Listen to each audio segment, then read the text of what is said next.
وعلیکم السلام ورحمۃ اللہ وبرکاتہ۔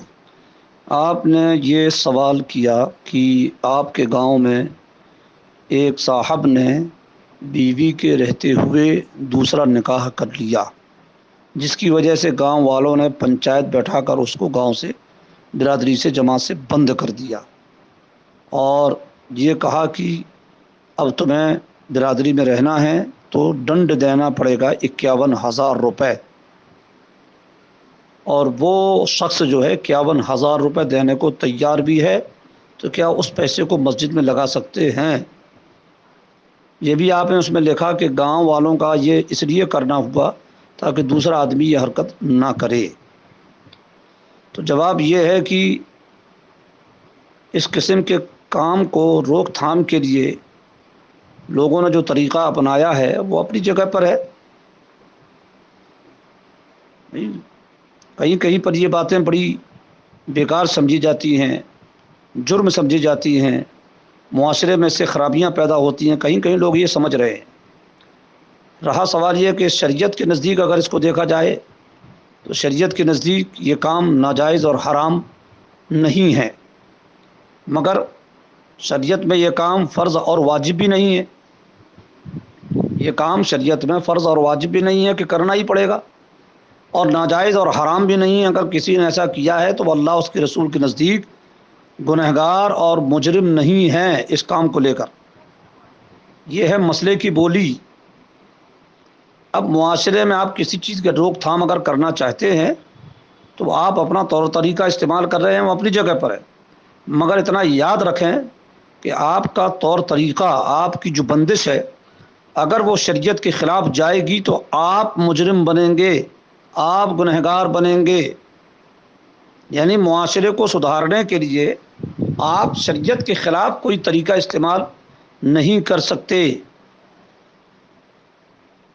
اللہ تبارک و تعالی نے آپ کو یہ ہرگز یہ پرمیشن اور اجازت نہیں دی ہے کہ آپ شریعت کے خلاف جا کر کے کوئی ایسی بندش لوگوں پر لگائیں۔ آپ کے گاؤں میں کتنے لوگ ایسے ہیں جو نماز نہیں پڑھ رہے ہیں؟ سب سے بھیانک قسم کی بندش بے نمازیوں کے لیے لگانے کا حکم ہے۔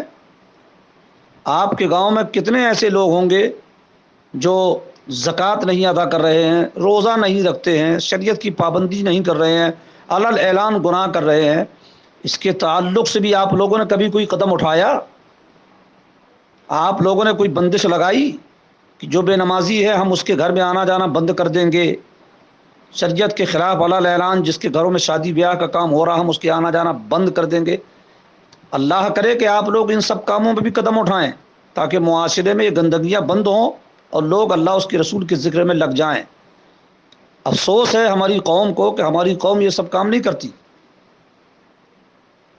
اگر آپ اس میں بندش لگائیں گے اور اس پہ اگر آپ سختی برتیں گے نا تو آپ شریعت کے نزدیک کبھی مجرم نہیں ہوں گے، کیونکہ اللہ اس کے رسول کا حکم ہے جو فرائض کو علل اعلان چھوڑے اس کو سخت سے سخت سزا بھی دی جا سکتی ہے اور اس کا بائیکاٹ بھی کیا جا سکتا ہے۔ اب رہا سوال یہ کہ آپ نے اس پر 51,000 روپے کا جو جرمانہ لگایا ہے نا، یہ گناہ ہے، گناہ۔ جس نے بھی یہ جرمانہ لگایا ہے ان سب کو توبہ کرنا پڑے گا۔ آپ کسی بھی مسلمان پر اپنی طرف سے کسی بھی قسم کا جرمانہ نہیں لگا سکتے، اور یاد رکھیے کہ جرمانہ آپ نے جو لگایا ہے نا، یہ رقم کہیں پر بھی آپ استعمال نہیں کر سکتے، کہیں پر بھی استعمال نہیں کر سکتے۔ آپ سوچیں کہ یہ جرمانہ مسجد بنا لیں، مقبرہ بنا دیں، مینار بنا دیں، آپ کو اس رقم کو ہرگز کسی جگہ استعمال کرنے کی اجازت نہیں ہے۔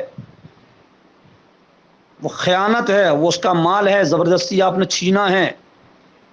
آپ نے گاؤں کی پنچایت کا سہارا لے کر زبردستی اس سے 51,000 روپے لیا ہے۔ یہ ناجائز ہے بالکل لینا اور اس کا کہیں پر بھی استعمال کرنا۔ علماء کرام یہ کہتے ہیں کہ کسی وجہ سے اگر آپ نے اس قسم کا کوئی قانون لگایا ہے اور آپ نے اس کو وصول کر لیا ہے تاکہ لوگوں کو سبق ملے اور لوگ اس سے اپنی حرکتوں سے باز آئیں، تو آپ بغیر کسی کے بتائے خاموشی کے ساتھ وہ پیسہ اس بندے کو لوٹائیں۔ کسی سے کچھ بتانے کی ضرورت نہیں ہے، کام آپ کا ہو گیا، آپ نے بندے سے لگا دیا، لوگوں میں یہی مشہور ہے کہ یہ بندے سے بھیا یہاں اس کام میں، مگر بعد میں آپ اس پیسے کو لے جا کر کے اس کو لوٹا دیں کہ بھیا یہ ہمارا پیسہ نہیں ہے، تمہارا پیسہ ہے، کسی مقصد کے تحت ہم نے یہ کام کیا تھا، یہ پیسہ تمہارا، تم رکھو۔ ہرگز اس کو اپنے لیے یا مسجد مدرسے کے لیے استعمال کرنے کی اجازت نہیں ہے، جبراً آپ نے وہ پیسہ وصول کیا ہے۔ فتاوی مصطفیہ میں سرکار مفتی اعظم ہند رضی اللہ تعالیٰ عنہ، جو اعلیٰ حضرت کے شاہزادے ہیں،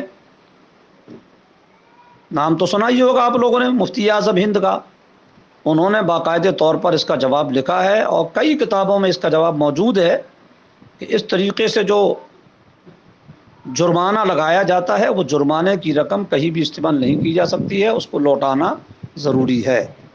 ہرگز وہ جرمانے کی رقم مسجد میں نہیں لگا سکتے آپ۔